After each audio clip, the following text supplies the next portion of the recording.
Fala galerinha, bem-vindos à nossa parte 2 da aula de hoje, certo? E acabamos de ver, né, como é que a gente calcula o BDI, o que é que a gente compõe o BDI, como é que a gente vê tudo que incide sobre o preço de venda, tudo que vai incidir sobre o custo direto, né? E agora a gente precisa entender um outro ponto, que são os encargos sociais, tá certo? Esses encargos, gente, são tudo que os trabalhadores têm de direitos, tá? Seja isso 13º, férias, um dia que possa faltar porque aconteceu algum imprevisto, certo? Licença maternidade, caso a mulher engravide, certo? Então, tudo isso a gente também tem que colocar dentro do nosso orçamento, certo? Então, o que danados são esses encargos sociais trabalhistas? Primeiro, entra os impostos, certo? Que é o que se paga ao governo. E depois entra também os direitos dos trabalhadores, certo? E esses direitos foram estabelecidos, né, na Confederação das Leis Trabalhistas, que é a famosa CLT, né? Consolidação das Leis Trabalhistas. E aí, como eu falei para vocês, isso vai entrar férias, 13º, licença maternidade, licença paternidade, tá certo? Algum tipo de dias que você esteja doente, que você não precise ir trabalhar, tá bom? Então, tudo isso vai estar dentro dos encargos sociais. E aí, eles são divididos, gente, em 4 grupos, tá certo? O primeiro grupo vai ser dos encargos sociais básicos, e eles vão ser derivados de legislação específica ou convenção coletiva de trabalho. O que é que isso quer dizer? Quer dizer que alguma parte desses encargos ele é feito em comum acordo entre o sindicato dos trabalhadores e os patrões, tá certo? Então vamos supor que a gente tem o sindicato dos trabalhadores da construção civil e a gente tem o sindicato dos patrões da construção civil, certo, gente? Existe sindicato também das empresas, existe o que a gente chama de sindicato patronal, que é o sindicato dos donos das empresas, tá certo?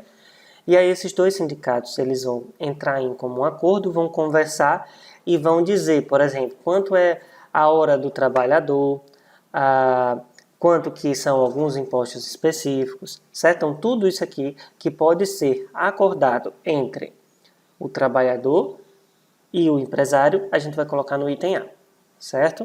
E existem também dentro do item A alguns outros encargos, certo? Que são legais. Então vem uma lei específica que vai dizer também quanto é que vai custar aqui, certo?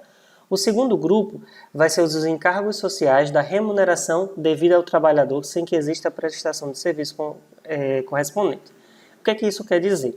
Quer dizer que parte desse encargo social, né, ele vai ser pago ao trabalhador por uma bonificação. É as férias, são os 13º que vão entrar aqui, certo? Mais ou menos em relação a isso.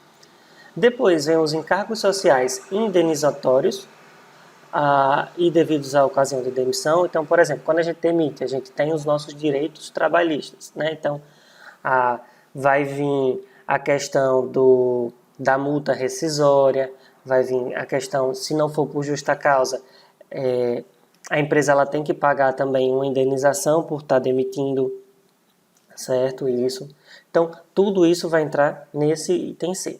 E o grupo D, certo? É a reincidência. O que é isso? É imposto sobre imposto, gente. É encargo sobre encargo. Então, não bastasse ter esses 3 impostos anteriores, né, esses 3 grupos, o governo ele fez um outro grupo de colocar um imposto sobre o outro, certo? Então, por isso que o nosso governo arrecada muito imposto e a gente paga muito imposto, certo? Mas parte desses impostos, desses encargos, são extremamente importantes, tá certo? Como, por exemplo, dos casos B e C, eles são muito importantes para proteção do trabalhador, certo? Mas alguns outros realmente são um pouco abusivos, tá? Então, o que é que vai entrar no grupo A? Vai entrar INSS, SESI, SENAI, INCRA, SEBRAE, certo? São os institutos, né, os 5S que a gente chama. E isso aí vai ser um percentual que vai ser colocado, e aí essas empresas, né, esses institutos sociais, esse serviço, né, como o S significa de serviço, né, Serviço Social da Indústria, que é o SESI, né, Serviço Social do Comércio, que é o SESC, Serviço Nacional da Indústria, que é o SENAI, tá certo?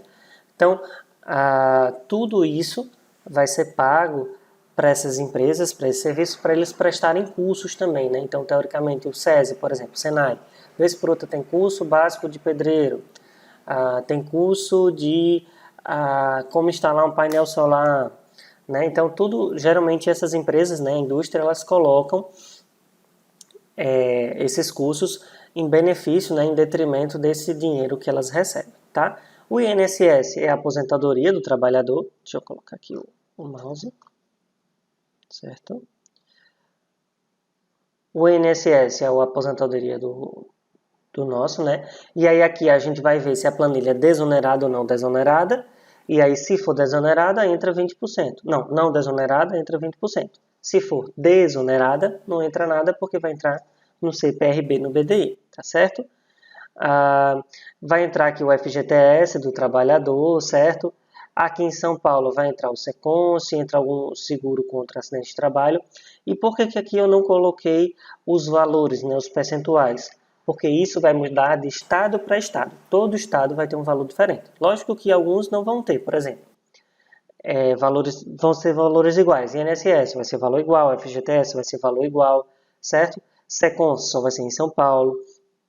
Então, essas coisas elas vão variar de estado para estado. Então, por isso que o SINAP ele faz todo mês uma planilha para cada estado, porque ele vai considerar tudo isso aqui, certo? Eu vou mostrar para vocês onde é que a gente vê isso aqui no SINAP.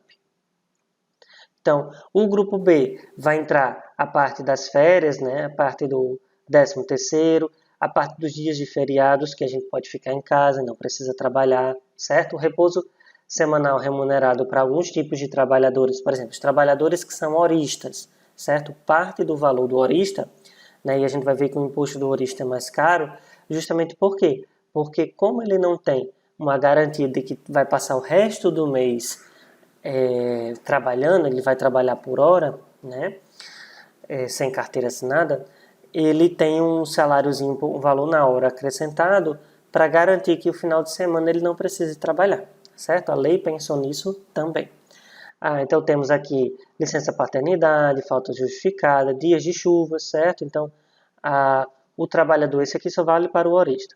O trabalhador horista, ele vai ter direito, por exemplo, a um dia de chuva que entrou, né? Não é no caso do horista, gente, a gente tem que pensar assim, que ele não tem um salário fixo. Ele vai trabalhar por bico, então vai trabalhar sempre que tiver serviço. Então, no dia que acontecer um imprevisto, ele não vai ter aquele dinheiro. Então, para compensar esses dias, né, para compensar o final de semana que ele não trabalha, para compensar um dia de falta que ele não pôde ir, um dia de chuva que ele não pôde ir, é colocado um valorzinho a mais, certo? Sobre o valor dessa hora, para que a gente compense, né, o valor que ele tenha, tá bom? Então, é por isso que a gente tem esses pontos também dentro dos encargos sociais. Então, férias, salário maternidade, tudo isso. O grupo C vai entrar o aviso prévio, tá?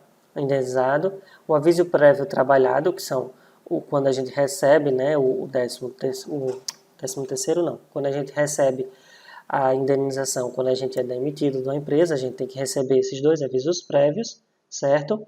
Tem indenização adicional e tem também, gente, a questão do 13º e das férias indenizadas, certo? 13º não, 1/3 de férias indenizadas. O que é isso?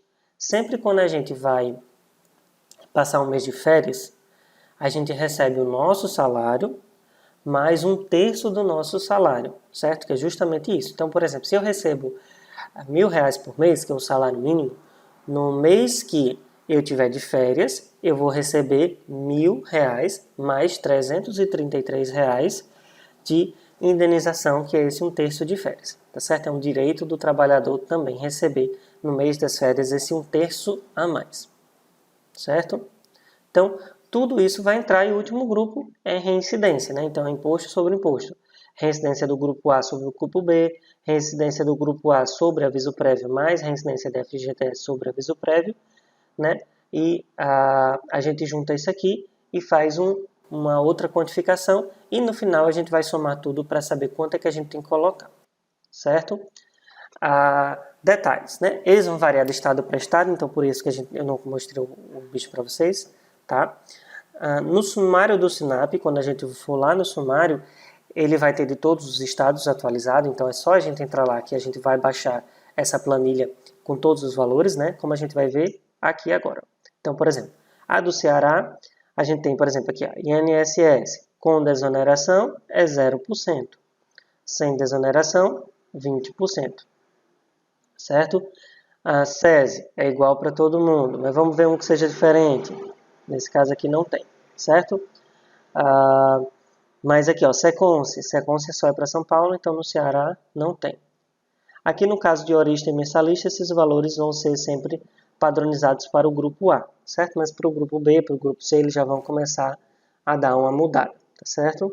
Por exemplo, aqui, ó, o repouso semanal remunerado não incide para mensalista, só incide para horista. Feriados não incide para mensalista, só incide para horista. Dias de chuvas também. É justamente por aquela questão que o governo pensou, né, quem fez essa lei pensou que as pessoas que trabalham só por diária, elas precisam ter uma hora mais cara do que uma pessoa que trabalha no escritório com salário fixo, ou que trabalha na obra, mas que tenham a carteira assinada, porque elas têm que ter uma bonificação por esses dias que elas não têm como trabalhar, certo? Então, por isso que incidem mais imposto sobre ela, e por isso que o valor final do horista, 85% contra 48%, né?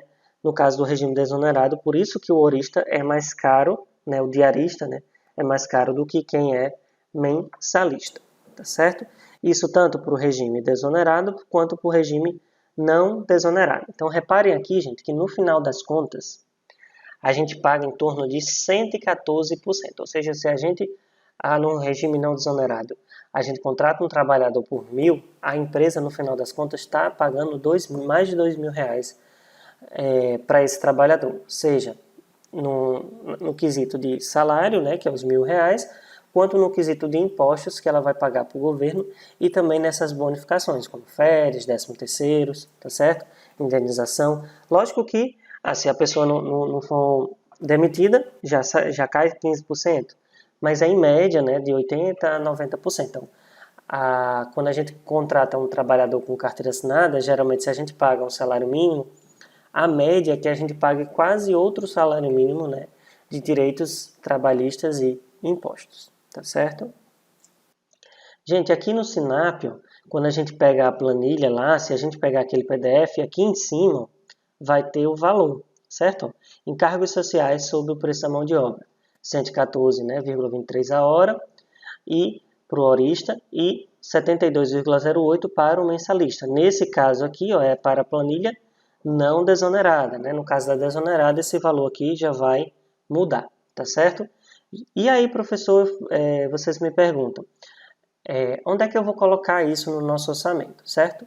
Quando a gente já utiliza o SINAP, a gente já tem isso inserido no nosso orçamento. Tanto o SINAP quanto o CEINFRA. Eles já embutem o valor dos encargos sociais, certo? Dentro da composição de custos. Só que a gente sempre tem que observar, quando a gente for pegar de uma base nova, ou se a gente for fazer uma composição própria, a gente tem que se ligar de colocar, né, os encargos sociais, tá bom? Então, gente, a gente vai ficando por aqui, essa aula era mais curtinha, mas era mais para que vocês entendessem, né, de onde é que vem os encargos sociais trabalhistas. Até mais. Tchauzinho.